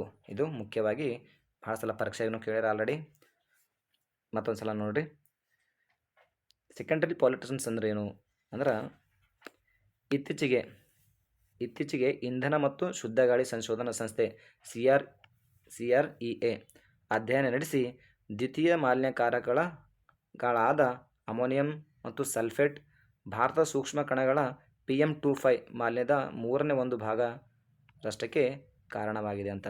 ಅಂದರೆ ಪರ್ಟಿಕ್ಯುಲರ್ ಮ್ಯಾಟರ್ಸ್ ಅಂತ ಏನು ಕರಿತೀವಿ 2.5 ಅಂತ, ಅದರ 1/3 ಭಾಗಕ್ಕೆ ಕಾರಣವಾಗಿವಂತ ಇದು ಈ ಸಚಿವಾಲಯ ಈ ರೀತಿ ತಿಳಿಸಿದ. ಅಧ್ಯಯನ ಮಾಡಿ, ಸಂಶೋಧನಾ ಸಂಸ್ಥೆ ಅಧ್ಯಯನ ಮಾಡಿ ಪರ್ಟಿಕ್ಯುಲರ್ ಮ್ಯಾಟರ್ 2.5ರ 1/3 ಭಾಗಕ್ಕೆ ಹೆಚ್ಚಾಗಲ ಕಾರಣ ಆಗಿದೆ ಅಂತ. ಯಾವುದು? ಇವು ಸೆಕೆಂಡ್ರಿ ಪಾಲ್ಯೂಟೆಂಟ್ಸ್. ಹಾಗಾದರೆ CREA ಅಂದ್ರೇನು ನೋಡಿ. CREA ಅಂದ್ರೆ ಏನಿಲ್ಲ, centre for research on energy and clean air. ಅಂದ್ರೆ CREA ಅಂದ್ರೆ centre for research energy and clean air. ಅಂದ್ರೆ ಶಕ್ತಿ ಸಂಪನ್ಮೂಲ ಮತ್ತು ಶುದ್ಧ ಗಾಳಿ ಮೇಲೆ ಅಧ್ಯಯನ ಮಾಡ್ತಕ್ಕಂಥ ಒಂದು ಸಂಸ್ಥೆಯಾಗಿದೆ ಇದು. ಹಾಗಾದರೆ ದ್ವಿತೀಯ ಮಾಲಿನ್ಯಕಾರಕಗಳು ಅಥವಾ ಸೆಕೆಂಡ್ರಿ ಪಾಲ್ಯೂಟೆಂಟ್ ಅಂದರೆ ಏನು ಮತ್ತು ಪ್ರಾಥಮಿಕ ಮಾಲಿನ್ಯಕಾರಕಗಳು ಅಂದ್ರೇನು ಅಂತ ನಾನಿಲ್ಲಿ ಹೇಳ್ಕೊತ ಹೋಗ್ತೀನಿ ನೋಡಿ. ಪ್ರಾಥಮಿಕ ಮಾಲಿನ್ಯಕಾರಕಗಳು ಆಮೇಲೆ ದ್ವಿತೀಯ ಮಾಲಿನ್ಯಕಾರಕಗಳು. ಹಂಗದನೇನು ಎರಡಕ್ಕೂ ವ್ಯತ್ಯಾಸ ಏನದ? ಇವು ಸಾಮಾನ್ಯವಾಗಿ ನಿರ್ದಿಷ್ಟ ಮೂಲದಿಂದ ನೇರವಾಗಿ ರೂಪುಗೊಂಡ ಮಾಲಿನ್ಯಕಾರಕಗಳು. ಅಂದ್ರೆ ನಿರ್ದಿಷ್ಟವಾಗಿ ಇದರಿಂದ ಉತ್ಪತ್ತಿಯಾಗಿರ್ತವೆ. ಮತ್ತು ಇವು ಉದಾಹರಣೆಗೆ ಕಾರ್ಬನ್ ಮೊನಾಕ್ಸೈಡ್ ಆಗಿರ್ಬೋದು, ಸಾರ್ವಜನಿಕ ಡೈಆಕ್ಸೈಡ್ ಆಗಿರ್ಬೋದು, ಸಲ್ಫರ್ ಡೈಆಕ್ಸೈಡ್ ಅಥವಾ ಗಂಧಕದ ಆಮ್ಲ ಆಗಿರ್ಬೋದು. ಇವು ನೇರವಾಗಿ ಉತ್ಪತ್ತಿ ಆಗ್ತವೆ ಒಂದೇ ಮೂಲದಿಂದ. ಆದರೆ ದ್ವಿತೀಯ ಮಾಲಿನ್ಯಕಾರಕಗಳು ಹಾಗಲ್ಲ. ಇವು ಒಂದರಿಂದ ಒಂದು ರಾಸಾಯನಿಕವಾಗಿ ಬದಲಾಗ್ತಾ ಹೋಗ್ತಾವೆ. ನೋಡೋಣ ಹಂಗಂತ ಇಲ್ಲೇನಾಗ್ತದೆ ಅಂತ. ಕೆಳ ವಾತಾವರಣದಲ್ಲಿ ರಾಸಾಯನಿಕ ಕ್ರಿಯೆಗಳಿಂದ ರೂಪುಗೊಂಡು ಮಾಲಿನ್ಯಕಾರಕಗಳಾಗಿವೆ. ಅಂದ್ರೆ ವಾತಾವರಣದ ಕೆಳಸ್ತರದಲ್ಲಿ ರಿಯಾಕ್ಷನ್ ಅಂದರೆ ಕೆಮಿಕಲ್ ರಿಯಾಕ್ಷನ್ಗಳಾಗಿ ರಾಸಾಯನಿಕ ಕ್ರಿಯೆ ಒಳಪಟ್ಟು ಈ ರೀತಿ ಆಗ್ತಾವೆ. ಉದಾಹರಣೆಗೆ ಓಝೋನ್ ಮತ್ತು ಸಾವಯವ ಏರೋಸಾಲ್ ಹೇಜ್ ಅಂತ ಕರೀತಾರೆ. ದ್ವಿತೀಯ ಮಾಲಿನ್ಯಕಾರಕಗಳು ನಿಯಂತ್ರಿಸುವುದು ಕಷ್ಟಕರ. ದ್ವಿತೀಯ ಮಾಲಿನ್ಯಕಾರಕಗಳು ನಿಯಂತ್ರಿಸುವುದು ಅಥವಾ ಬೇರ್ಪಡಿಸುವುದು ಕಷ್ಟಕರವಾಗಿದೆ. ದ್ವಿತೀಯ ಮಾಲಿನ್ಯಕಾರಕಗಳು ನಿಯಂತ್ರಿಸುವುದು ಮತ್ತು ಬೇರ್ಪಡಿಸುವುದು ಕಷ್ಟಕರ. ಇವುಗಳು ಪರಿಸರದಲ್ಲಿ ನೈಸರ್ಗಿಕವಾಗಿ ರೂಪುಗೊಳ್ಳುತ್ತವೆ. ಅಂದ್ರೆ ನೈಸರ್ಗಿಕವಾಗಿ ತನ್ನಿಂದ ತಾನೇ ರೂಪುಗೊಳ್ತಾವೆ. ಯಾಕಂದ್ರೆ ಮಾನವಜನ್ಯ ಅವು ಏನು ಕಾರ್ಬನ್ ಇದ್ವಲ್ಲ, ಪ್ರೈಮರಿ ಪೊಲ್ಯೂಟೆಂಟ್ಸು, ಅವುಗಳಿಂದ ಮತ್ತೆ ಈ ರೀತಿ ರೂಪಾಂತರ ಪಡಿತಾವೆ ಅಲ್ಲಿ. ಹಾಗಾಗಿ ನೈಸರ್ಗಿಕವಾಗಿ ಅಂತ ಹೇಳ್ತಾರೆ. ನೈಸರ್ಗಿಕವಾಗಿ ರೂಪುಗೊಳ್ಳುತ್ತವೆ. ದ್ವಿತೀಯ ರಾಸಾಯನಿಕ ಹೊಗೆಯಂತೆ ಸಮಸ್ಯೆಗಳನ್ನು ಉಂಟು ಮಾಡುತ್ತವೆ.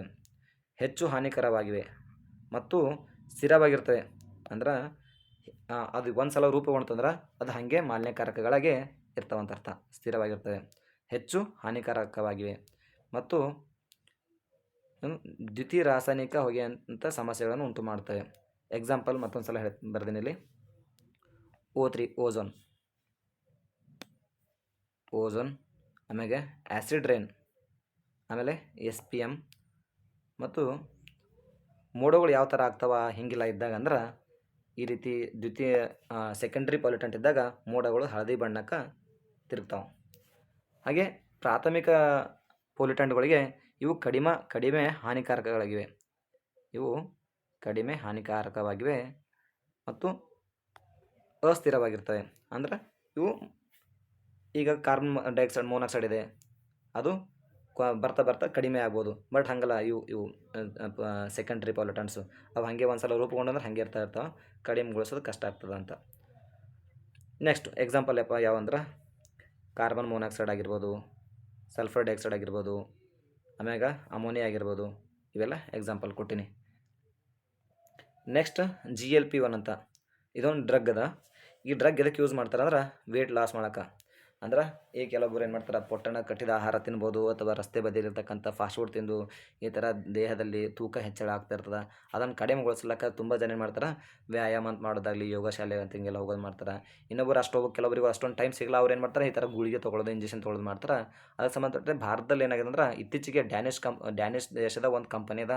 ಆ ಕಂಪನಿದವ್ರು ಏನು ಮಾಡ್ಯಾರ ಅಂದ್ರೆ ಈ ಗ್ಲುಕೋಟೈಡ್ ಇಂಜೆಕ್ಷನ್ ತಂದಾರ. ಯಾವುದು ಗ್ಲುಕೋಟೈಡ್ ಇಂಜೆಕ್ಷನ್ ಪರಿಚಯಿಸಿದಾರೆ ನೋಡಿ. ಇತ್ತೀಚೆಗೆ ಡ್ಯಾನಿಷ್ ಔಷಧ ದೈತ್ಯ ನಮೋನಾರ್ಡಿಕ್ಸ್ ಕಂಪನಿ ಹೆಸರು ನಮೋನಾರ್ಡಿಕ್ಸ್ ಕಂಪನಿಯು ಭಾರತದ ಎಲಿ ಲಿಲ್ಲಿ ಅಂತ ಭಾರತದಾಗ ಆಲ್ರೆಡಿ ಇನ್ನೂ ಇದಕ್ಕಿಂತ ಮುಂಚೆ ಒಂದು ಕಂಪನಿ ಇತ್ತು. ಆ ಕಂಪನಿ ಹೆಸರು ಎಲಿ ಲಿಲ್ಲಿ ಅಂತ. ಅವರಂಗೆ ಇವ್ರು ಭೀ ಭಾರತ ಎಲಿ ಲಿಲ್ಲಿಯ ಟರ್ಜಿಪಟೈಡ್, ಇವ್ರದ್ದು ಯಾರ್ದು ಎಲಿ ಲಿಲ್ಲಿಯವ್ರದ್ದು ಟರ್ಜಿಪಟೈಡ್ ಅನ್ನು ಅನುಸರಿಸಿ ತೂಕ ಇಳಿಸುವ ಚುಚ್ಚುಮದ್ದನ್ನು ಸೆಮಾಗ್ಲುಕೋಟೈಡ್ ಬಿಡುಗಡೆ ಮಾಡಿದೆ. ಅಂದ್ರೆ ಡ್ಯಾನಿಷ್ ಕಂಪನಿಯವ್ರದ್ದು ಸೆಮಾಗ್ಲುಕೋಟೈಡು, ಆಮೇಲೆ ಎಲಿ ಲಿಲ್ಲಿಯವ್ರದ್ದು ಟರ್ಜಿಪಟೈಡ್, ಈ ರೀತಿ 2 ಔಷಧಗಳು ಭಾರತದಲ್ಲಿ ಪರಿಚಯ ಮಾಡಲಾಗಿದೆ. 2 ಕಂಪನಿಗಳು, ಒಂದು ಡ್ಯಾನಿಷ್ ಮೂಲದು ನಮೋನಾರ್ಡಿಕ್ಸ್ ಕಂಪನಿ, ಇನ್ನೊಂದು ಎಲಿ ಲಿಲ್ಲಿ ಕಂಪನಿದು ಟರ್ಜಿಪಟೈಡ್. ಈ ರೀತಿ ಔಷಧಿಗಳು ಇವೆರಡೂ ಒಂದೇ ಕೆಲಸ ಮಾಡ್ತಾವೆ. ಅಂದ್ರೆ ನೋಡಿ, GLP-1 ಔಷಧಗಳು, ಈಗ ನಾನು ವ್ಯತ್ಯಾಸ ಹೇಳ್ತೀನಿ. ಇದು ಟರ್ಜಿಪಟೈಡ್, ಇದೂ ಒಂದು ಕಂಪನಿ, ಅವ್ರ ಕಂಪನಿದವ್ರು ಏನು ಮಾಡ್ತಾರೆ, ಬಿಡುಗಡೆ ಮಾಡಿದ ಒಂದು ಚುಚ್ಚುಮದ್ದು. ಇದನ್ನು ಸೆಮಾಗ್ಲುಕೋಟೈಡ್. ಇವೆರಡು ಭಾರತದಲ್ಲಿ ಈಗ ಸದ್ಯಕ್ಕೆ ಬಳಕೆಯಲ್ಲಿವೆ ನೋಡಿರಿ. ಮಧುಮೇಹ ನಿರ್ವಹಿಸಲು ವಯಸ್ಕರಲ್ಲಿ ತೂಕ ನಿರ್ವಹಣೆಗೆ ಬಳಸುವ ಔಷಧಿಯಾಗಿದೆ. ಇದು 2 ರೀತಿ ಕಾರ್ಯ ಮಾಡ್ತದೆ. ಒಂದು ತೂಕನೂ ಕಡಿಮೆ ಮಾಡ್ತದೆ, ಒಂದು ಮಧುಮೇಹ ನಿರ್ವಹಣೆಯಲ್ಲಿ ಕಾರ್ಯವಹಿಸ್ತದೆ. ಹಾಗಾಗಿ ಇದಕ್ಕೆ ಡುವಲ್ ಆ್ಯಕ್ಟಿಂಗ್ ಇಂಜೆಕ್ಷನ್ ಅಂತ ಕರೀತಾರೆ. ಇದು ಮುಖ್ಯವಾಗಿ ಟೈಪ್ 2 ಡಯಾಬಿಟಿಕ್ ಚಿಕಿತ್ಸೆಗೆ ಇದು ಸಹಕಾರಿಯಾಗಿದೆ. ಬೊಜ್ಜು ಮತ್ತು ಅಧಿಕ ತೂಕ ನಿರ್ವಹಣೆ ಮಾಡ್ತದೆ. ಈಗ ಇದು ಇವರು ನಮೋನಾರ್ಡಿಕ್ಸ್ ಕಂಪನಿದವ್ರದ್ದು ಏನು ಸೆಮಾಗ್ಲುಕೋಟೈಡ್ ಅದಲ್ಲ, ಇದು ಮಧುಮೇಹ ವಿರೋಧಿಯಾಗಿದೆ. ಇದನ್ನು ಸಹ ತೂಕ ಮತ್ತು ಬೊಜ್ಜು ವಿರೋಧಿಯಾಗಿದೆ. ಇದು ಅದರಂತೆಯೇ ಕೆಲಸ ಮಾಡ್ತದೆ. ತೂಕನೂ ಕಡಿಮೆ ಮಾಡ್ತದೆ, ಬೊಜ್ಜುನ ಕಡಿಮೆ ಮಾಡ್ತದೆ, ಮಧುಮೇಹನೂ ನಿರ್ವಹಿಸ್ತದೆ. ಇದು ಗ್ಲುಕನ್ ತರಹ ಪೆಪ್ಟೈಡ್ 1 ಅಂದರೆ GLP-1 ಎಂಬ ಹಾರ್ಮೋನು ಹೋಲುವ ಪೆಪ್ಟೈಡ್ ಆಗಿದೆ. ಓಕೆನಾ. ಇದು ದೇಹದ ಕರುಣೆಯಲ್ಲಿ ಬಿಡುಗಡೆ ಆಗ್ತದೆ ಅಂತಲೇ ಒಂದು ಪೆಪ್ಟೈಡು, ಅದರಂತೆಯೇ ಇದನ್ನು ಕೆಲಸ ಮಾಡ್ತದೆ ಅಂತ ಅರ್ಥ. ನಮೋನಾರ್ಡಿಕ್ಸ್ ಫಾರ್ಮಾಸ್ಯೂಟಿಕಲ್ ಕಂಪನಿ ಇದೇನದಲ್ಲ, ನಮೋನಾರ್ಡಿಕ್ಸ್ ಫಾರ್ಮಾಸ್ಯೂಟಿಕಲ್ ಕಂಪನಿಯು ಮಧುಮೇಹಕ್ಕೆ ಇನ್ನೂ 2-3 ತಂದರೆ ಏನನ್ನಪ್ಪ ಅಂದ್ರೆ, ಒಂದು ಓಜೆಂಪಿಕ್ಸ್ ಅಂತ ಒಂದು, ಆಮೇಲೆ ರೈಬಲ್ಸ್ ಅಂತ 2. ಇವೆರಡು ಮಧುಮೇಹಕ್ಕೆ ತಂದಂಥ 2 ಇವರು ಕೊಡ್ತಕ್ಕಂಥ 2 ಏನಂತಾರೆ ಇದು ಡ್ರಗ್ಸ್ಗಳು ತಂದರೆ. ಆಮೇಲೆ ತೂಕ ನಿರ್ವಹಣೆಗೆ ವೇಗೋವಿ ಎಂಬ ಒಂದು ಬ್ರ್ಯಾಂಡ್ ಹೆಸರುಗಳಿಂದ ಮಾರಾಟ ಮಾಡ್ತದೆ. ವೇಗೋವಿ ಎಂಬ ಬ್ರ್ಯಾಂಡ್ನಿಂದ ಮಾರಾಟ ಮಾಡ್ತದೆ. ಇದು ತೂಕ ನಿರ್ವಹಣೆಗೆ ವೇಗೋವಿ, ಮಧುಮೇಹಕ್ಕೆ ಒಂದು ಓಜೆಂಪಿಕ್ಸ್ ಮತ್ತು ರೈಬಲ್ಸಸ್. ಓಕೆನಾ. 2 ರೀತಿ ಪರಿಚಯ ಮಾಡಿಸ್ತದೆ ಯಾವ ಕಂಪನಿ, ನಮೋನಾರ್ಡಿಕ್ಸ್ ಅಂತ. ನೆಕ್ಸ್ಟ್ ಯಾವ ಬ್ರ್ಯಾಂಡಿಂದ, ಈ ಬ್ರ್ಯಾಂಡಿಂದೆಲ್ಲ ಇದು ಮಾರಾಟ ಮಾಡ್ತದೆ ಭಾರತದಲ್ಲಿ. ಹಾಗಾಗಿ GLP-1 ಅಂದ್ರೇನು, ಗ್ಲುಕನ್ ತರಹ ಪೆಪ್ಟೈಡ್ 1 ಆಗಿದೆ ಎಂಬುದು ಆಹಾರದ ಸೇವನೆಯಿಂದ ಬಿಡುಗಡೆಯಾಗುವ ಕರುಳಿನ ಹಾರ್ಮೋನ್ ಆಗಿದೆ ಇದು. ಓಕೆನಾ. ಇದು ಏನೇನು ಕೆಲಸ ಮಾಡ್ತದೆ GLP ಅಂದ್ರೆ, ರಕ್ತದಲ್ಲಿ ಸಕ್ಕರೆ, ಲಿಪಿಡ್ ನೋಡಿ, ರಕ್ತದಲ್ಲಿ ಸಕ್ಕರೆ, ಲಿಪಿಡ್ ಚಯಾಪಚಯ ಕ್ರಿಯೆ ಮತ್ತು ಹಸಿವಿನ ನಿಯಂತ್ರಿಸುತ್ತದೆ. ಗ್ಲೂಕೋಸ್ ಪ್ರಮಾಣ ಹೆಚ್ಚಾದಾಗ ಇನ್ಸುಲಿನ್ ಸ್ರವಿಸುವಿಕೆ ಹೆಚ್ಚಿಸುವುದರಿಂದ ಈ ಥರ ಸಕ್ಕರೆ ಕಾಯಿಲೆಯನ್ನು ಸಹ ನಿಯಂತ್ರಿಸುತ್ತದೆ. ನೆಕ್ಸ್ಟ್ ಇರೋದು ಸ್ಟ್ಯಾಟಿಸ್ಟಿಕ್ಸ್ ಡೇ ಅಂದರೆ ಅಂಕಿಅಂಶಗಳ ದಿನ ಅಂತ. ಸ್ಟ್ಯಾಟಿಸ್ಟಿಕ್ ಡೇ ಅಂತ ಇದು ಜೂನ್ 29 ತಾರೀಕಿಗೆ ಆಚರಣೆ ಮಾಡ್ತಾರೆ. ಈ ವರ್ಷ ಮಾಡಿದ್ದು ಎಷ್ಟನೇ ಆವೃತ್ತಿ ಇತ್ತಂದ್ರೆ 19ನೇ ಆವೃತ್ತಿ ಆಗಿತ್ತು. ಯಾವಾಗಿಂದ ಸ್ಟಾರ್ಟ್ ಮಾಡ್ರಿ ಅಂದ್ರೆ 2007ರಿಂದ ಈ ಕಾರ್ಯಕ್ರಮ ಅಥವಾ ಈ ಆಚರಣೆ ಮಾಡೋದು ಸ್ಟಾರ್ಟ್ ಮಾಡ್ರಿ 2007ರಿಂದ. ಓಕೆನಾ. ಹಾಗಾದರೆ ಅಂಕಿಅಂಶಗಳ ದಿನ ಯಾಕೆ ಮಾಡತ್ತರು, ಈ ಸ್ಟ್ಯಾಟಿಸ್ಟಿಕ್ ಡೇ ಯಾಕೆ ಕಾರಣ ಮಾಡ್ತಾರೆ ಅಂದ್ರೆ ನೋಡಿ,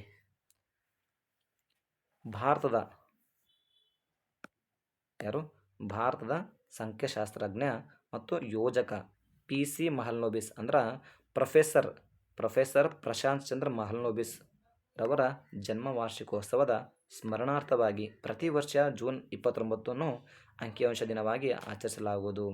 ಈ ವರ್ಷ ಥೀಮ್ ಏನದಪ್ಪ ಅಂದ್ರೆ ನೋಡಿ, ಥೀಮ್ 75 ವರ್ಷಗಳ ರಾಷ್ಟ್ರೀಯ ಮಾದರಿ ಸಮೀಕ್ಷೆ. ಉದ್ದೇಶ ಯಾಕೆ ಈ ಆಚರಣೆ ಮಾಡಬೇಕಪ್ಪ, ಇವರು ಯಾಕೆ ಸ್ಮರಿಸಬೇಕು ಅಂದ್ರೆ ಸಾಮಾಜಿಕ ಆರ್ಥಿಕ ಯೋಜನೆಗಳ ಪುರಾವೆ ಮತ್ತು ಆಧಾರಿತ ನೀತಿ ನಿರೂಪಣೆಯಲ್ಲಿ ಅಂಕಿಅಂಶಗಳ ಮಹತ್ವನ ಅರಿಯಬೇಕು. ಮುಖ್ಯವಾಗಿ ಈ ಅರಿವು ಯಾರಿಗಿರ್ಬೇಕಂದ್ರೆ ಯುವ ಜನರಲ್ಲಿ ಜಾಗೃತಿ ಮೂಡಿಸುವುದಾಗಿದೆ ಅಂತ ಉದ್ದೇಶದಿಂದ ಈ ಅಂಕಿಅಂಶಗಳ ದಿನ ಪ್ರತಿ ವರ್ಷ ಜೂನ್ 29 ತಾರೀಕಿಗೆ ಆಚರಣೆ ಮಾಡ್ತಾರೆ. ಹಾಗಾದ್ರೆ ಈ ಪ್ರೊಫೆಸರ್ ಪ್ರಶಾಂತ್ ಚಂದ್ರ ಮಹಲ್ನೋಬಿಸ್ PC ಮಹಲ್ನೋಬಿಸ್ ಅವರ ಕೊಡುಗೆಗಳೇನಿದ್ದು ಭಾರತದಲ್ಲಿ ನೋಡೋಣ. 1931ರಲ್ಲಿ ಭಾರತೀಯ ಸಂಖ್ಯಾಶಾಸ್ತ್ರೀಯ ಸಂಸ್ಥೆ ISI ಸ್ಥಾಪಿಸಿದರು. 1951ರಲ್ಲಿ ರಾಷ್ಟ್ರೀಯ ಮಾದರಿ ಸಮೀಕ್ಷೆ NSS ಸ್ಥಾಪಿಸಿದರು. ಮತ್ತು ಇವರನ್ನ ಏನಂತಾರೆ, ಸಂಖ್ಯಾಶಾಸ್ತ್ರ ಪಿತಾಮಹ ಅಂತ ಕರೀತಾರೆ. ಏನು ಕರೀತಾರೆ? ಸಂಖ್ಯಾಶಾಸ್ತ್ರ ಪಿತಾಮಹ ಅಂತ ಕರೀತಾರೆ. ಅಂಕಿಅಂಶಗಳ ಪಿತಾಮಹ ಎಂದು ಕರೀತಾರೆ. ಇವರಿಗೆ ಸಿಕ್ಕಿದಂಥ ಒಂದು ಭಾರತೀಯ ಅತ್ಯುನ್ನತ ಪ್ರಶಸ್ತಿ ಯಾವುದಪ್ಪ ಅಂದ್ರೆ ಪದ್ಮವಿಭೂಷಣ ಪ್ರಶಸ್ತಿ ಇವರಿಗೆ ಬಂದಿತ್ತು. ಯಾವುದು? ಪದ್ಮವಿಭೂಷಣ ಪ್ರಶಸ್ತಿ ಸಂದಿತ್ತು ಇವರಿಗೆ. ನೆನ್ಪಿಟ್ಕೋಬೇಕು. ಯಾರು? PC ಮಹಲ್ನೋಬಿಸ್ ಅವರು. ಅಲ್ಲದೆ ಇವರು ಮೊದಲನೇ ಪಂಚವಾರ್ಷಿಕ ಯೋಜನೆ ಏನು ಕಮಿಟಿ ಇತ್ತಲ್ಲ, ಅಲ್ಲಿ ಇವರು ಸದಸ್ಯರಾಗಿ ಇದನ್ನು ನೆನ್ಪಿಟ್ಕೊಳ್ಳಿ. ಆಮೇಲೆ ನುವ್ವು ಯಾಗಿಟ್ಟುಕ್ ಅಂಥೇಳಿ ಒಂದು ಹಸಿರು ಬಂಡೆಗಳದ್ದು ಒಂದು ಪಟ್ಟಿ ಸಿಕ್ಕಿದ ಎಲ್ಲಿ? ಕೆನಡಾದಲ್ಲಿ. ಯಾವುದು? ನುವ್ವು ಯಾಗಿಟ್ಟುಕ್ ಹಸಿರು ಶಿಲಾಪಟ್ಟಿ ಎಲ್ಲೆಂದ್ರೆ ಕ್ಯೂಬೆಕ್ ಎಂಬ ಸ್ಥಳ ಕೆನಡಾದಲ್ಲದ. ಆ ಕ್ಯೂಬೆಕ್ ಎಂಬ ಪ್ಲೇಸ್ನಲ್ಲಿ ಇದು ದೊರಕ್ಯದ. ಇದು ಯಾಕೆ ನ್ಯೂಸ್ದಾಗಿತ್ತಂದ್ರೆ ನೋಡಿ, ಇತ್ತೀಚೆಗೆ ವಿಕಿರಣಶೀಲ ಡೇಟಿಂಗ್ ವಿಧಾನ ಬಳಸಿ ಈ ನುವ್ವು ಯಾಗಿಟ್ಟು ಗ್ರೀನ್ ಸ್ಟೋನ್ ಬೆಲ್ಟ್ ಬಂಡೆಗಳು ಸುಮಾರು 4,4.16 ಶತಕೋಟಿ ಹಳೆವೆ ಎಂದು ವಿಜ್ಞಾನಿಗಳು ನಿರ್ಧರಿಸಿದ್ದಾರೆ. ಇತ್ತೀಚೆಗೆ ಒಂದು ಸ್ಟಡಿ ಮಾಡ್ಯಾರ. ಆ ಸ್ಟಡಿದಾಗ ಹಳೆವು ಬಂಡೆಗಳು ಅಂತ ಹೇಳ್ಯಾರ. ಯಾವ ಬಂಡೆಗಳು ಅಂದ್ರೆ ನೆನಪಿಟ್ಕೋಬೇಕಟ್ಟೆ, ನುವ್ವು ಯಾಗಿಟ್ಟಕ್ಕೆ ಗ್ರೀನ್ ಬೆಲ್ಟ್ ಅಂತ, ಗ್ರೀನ್ ಸ್ಟೋನ್ ಬೆಲ್ಟ್ ನೆನಪಿಟ್ಕೋಬೇಕಷ್ಟೆ. ಆಮೇಲೆ ಮುಹಾವು ಟ್ರೀ ಅಂತೇಳಿ, ಮಹಾವು ಅಂತೇಳಿ ಇದೊಂದು ಗಿಡ ಅದ, ಮರ ಅದ. ಯಾವುದು? ಮಾಹುವಾ ಅಂಥೇಳಿ.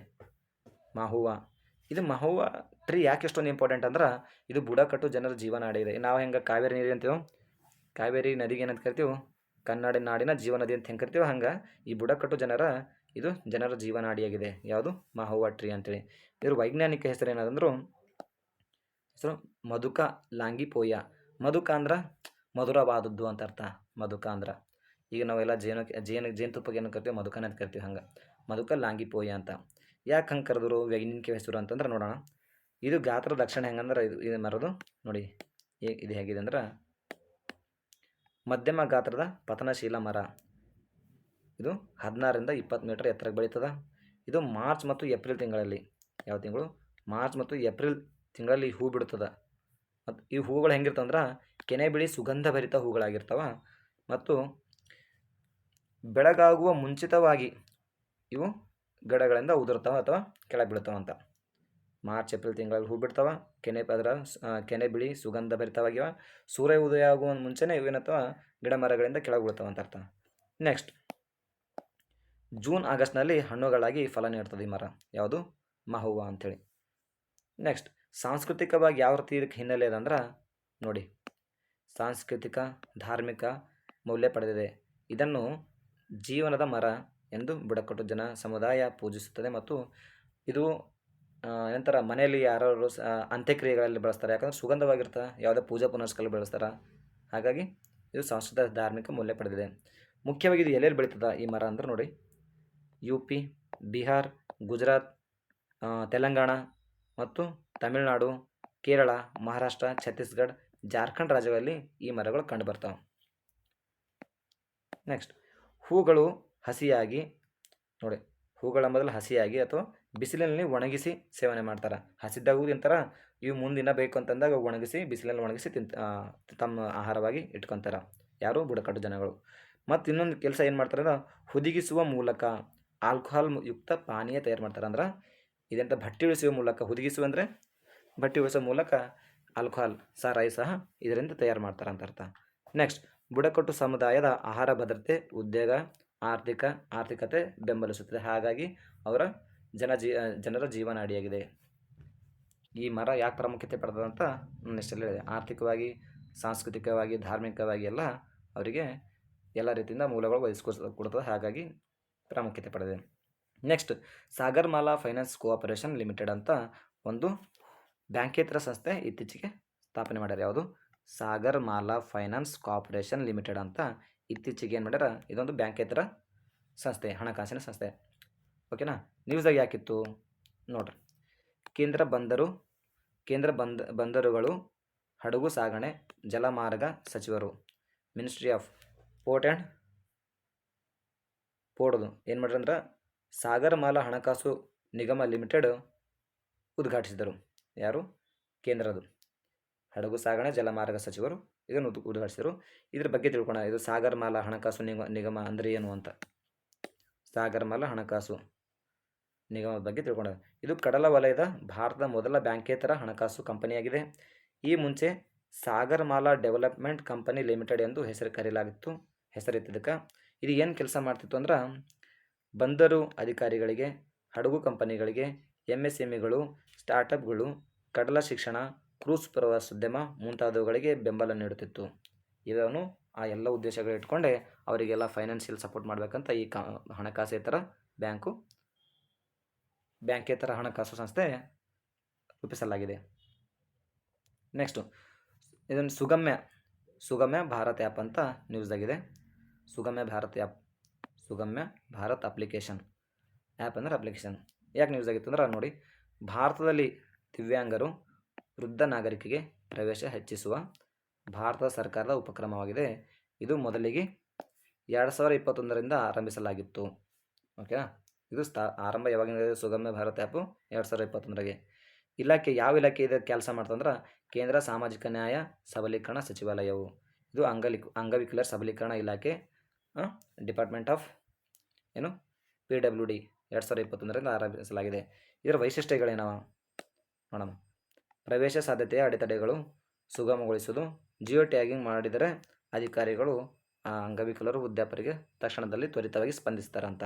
ಆಮೇಲೆ ಸಾರ್ವಜನಿಕ ಮೂಲಸೌಕರ್ಯ, ಮಾಹಿತಿ, ಸಾರಿಗೆ, ಸಂವಹನ ತಂತ್ರಜ್ಞಾನ ಪ್ರವೇಶ, ಅಂಗವಿಕಲ ವ್ಯಕ್ತಿಗಳಿಗಾಗಿ ಸರ್ಕಾರಿ ಯೋಜನೆಗಳು, ಅಮೂಲ್ಯ ಸಂಪನ್ಮೂಲಗಳ ಏಕೀಕರಣ. ಇದು ಈ ಆ್ಯಪ್ನಲ್ಲಿ 10 ಭಾಷೆಗಳು, 10 ಭಾರತೀಯ ಭಾಷೆಗಳಲ್ಲಿ ಲಭ್ಯವಿದೆ ಮಾಹಿತಿ ಈ ಆ್ಯಪ್ನಲ್ಲಿ. ನೆಕ್ಸ್ಟು, ಕರೈ ಕ್ಯಾಮಲ್ ಅಂತ. ಕರೈ ಕ್ಯಾಮಲ್ ಒಂಟೆಗಳು ಈಗ ನ್ಯೂಸ್ದಾಗಿದ್ದು. ಯಾಕಪ್ಪ ಅಂದ್ರೆ ಇವು ಎಂಡೇಂಜರ್ಡ್, ಅಳಿವಿನಂಚಿನಲ್ಲಿವೆ. INCU ಪಟ್ಟಿ ಏನದ ಅದ್ರಾಗ ಎಂಡೇಂಜರ್ ಲಿಸ್ಟ್ನಾಗ ಅದ ಅಂತಿದು. ಯಾವುದು? ಕರೈ ಒಂಟೆ, ಎಂಡೇಂಜರ್, ಅಳಿವಿನಂಚಿನಲ್ಲಿವೆ. ಯಾವುದು? ಕರೈ ಕ್ಯಾಮಲ್ ಒಂಟೆ ಅಥವಾ ಕರೈ ಒಂಟೆ ಅಂತ. ಇದು ನ್ಯಾಷನಲ್ ಗ್ರೀನ್ ಟ್ರಿಬ್ಯುನಲ್ ಆಲ್ರೆಡಿ ಇದ್ರ ಮ್ಯಾಗ ನ್ಯಾಷನಲ್ ಗ್ರೀನ್ ಟ್ರಿಬ್ಯುನಲ್ಲು ಆದೇಶಗಳ ಹೊರತಾಗಿಯೂ ಅಕ್ರಮ ಉಪ್ಪಿನ ಆಗರಗಳು, ತೊರೆಗಳು ಅತಿಕ್ರಮಣವು ಕಚ್ನ ಕರೈ ಒಂಟೆಗಳಿಗೆ ಬೆದರಿಕೆಯನ್ನು ಉಂಟು ಮಾಡ್ತಿದ್ವಿ. ಅಂದರೆ ಅಪಾಯವಂತಂದಿದೆ ಅಂತ ಅರ್ಥ. ಏನು ಅಪಾಯ ಯಾಕದ ಇವಕ್ಕಂದ್ರೆ ನೋಡಿ, ಈ NGT ಆದೇಶ ಇತ್ತು ಆಲ್ರೆಡಿ. ಆದೇಶ ಹೊರತಾಗಿಯೂ ಅಕ್ರಮ ಉಪ್ಪಿನ ಆಗರಗಳು, ತೊರೆಗಳು ಅತಿಕ್ರಮಣವು ಕಚ್ನ ಕರೈ ಒಂಟೆಗಳಿಗೆ ಬೆದರಿಕೆಯನ್ನು ಉಂಟು ಮಾಡಿದೆ ಅಥವಾ ಅಪಾಯವನ್ನು ಉಂಟು ಮಾಡಿದೆ ಅಂತ ಅರ್ಥ. ಹಾಗಾದರೆ ಕರೈ ಒಂಟೆ ಬಗ್ಗೆ, ಕರೈ ಒಂಟೆಗಳು ಎಲ್ಲಿಯವ ಅಂತ ನೋಡೋಣ. ಇವು ಗುಜರಾತ್ನ ಕಚ್ ಜಿಲ್ಲೆಯ ಸ್ಥಳೀಯ ಪ್ರಾಣಿಗಳಾಗಿದೆ. ಮರುಭೂಮಿ ಮತ್ತು ಕರಾವಳಿ ಪರಿಸರಗಳಿಗೆ ಹೊಂದಿಕೊಳ್ಳುವ ಸಾಮರ್ಥ್ಯ ಇದೆ. ಬಹಳ ದೂರವರೆಗೆ ಸಮುದ್ರದಲ್ಲಿ ಈಜ್ಕೊಂಡು ಹೋಗಿ ಮ್ಯಾಂಗ್ರೋವ್ ಕಾಡುಗಳು ಮೇಯುವ ಅಪರೂಪದ ಒಂಟೆಯಾಗಿದೆ. ಇದು ಏನು ತಿಂತಂದ್ರೆ ಸಮುದ್ರದಲ್ಲಿ ಈಜ್ಕೊಂಡು ದೂರ ಹೋಗಿ ಸಮುದ್ರ ಕಾಡುಗಳು ಮೇಯ್ತಾವ. ಮತ್ತು ಇವೇನು ಅವಲ್ಲ, ಇವು ಕರೈ ಕ್ಯಾಮಲ್ಗಳು ಇವುಗಳ ರಕ್ಷಕರಾಗಿದ್ದರು. ಯಾವಂದ್ರೆ 2 ಸಮುದಾಯಗಳು. ಅವು 2 ಸಮುದಾಯ ನೆನಪಿಟ್ಕೊರಿ. ಒಂದು ರಬಾರಿ ಅಂಥೇಳಿ, ಇನ್ನೊಂದು ಜಾಟ್ ಬುಡಕಟ್ಟು ಅಂತ. ರಬಾರಿ, ಜಾಟ್ ಬುಡಕಟ್ಟು ಜನಾಂಗದವರು ಈ 400 ವರ್ಷಗಳಿಂದ ಇಂತ ಹೆಚ್ಚು ಕಾಲ ಈ ಕರೈ ಒಂಟೆಗಳನ್ನು ರಕ್ಷಿಸ್ತಾ ಬಂದಿದ್ದಾರಂತ. ಹಾಗಾಗಿ ಈ 2 ಬುಡಕಟ್ಟುಗಳು ಸಹ ನೆನ್ಪಿಟ್ಕೋಬೇಕು. ಇಲ್ಲಿವರೆಗೆ ಇಂದಿನ ಪ್ರಚಲಿತ ಘಟನೆಗಳೆಲ್ಲ ಸಂಪೂರ್ಣವಾಗಿ ವಿಶ್ಲೇಷಣೆ ಮಾಡಿದ್ದೀನಿ. ಈ ಕ್ಲಾಸ್ ನಿಮಗೆಲ್ಲ ಇಷ್ಟ ಆದಲ್ಲಿ ಲೈಕ್ ಮಾಡಿರಿ, ಶೇರ್ ಮಾಡಿರಿ. ನಿಮಗೆ ಇಷ್ಟ ಆಗಿಲ್ಲ ಅಂದ್ರೆ ಲೈಕ್ ಮಾಡಬೇಡ್ರಿ, ಶೇರ್ ಮಾಡಬೇಡ್ರಿ. ಧನ್ಯವಾದಗಳು.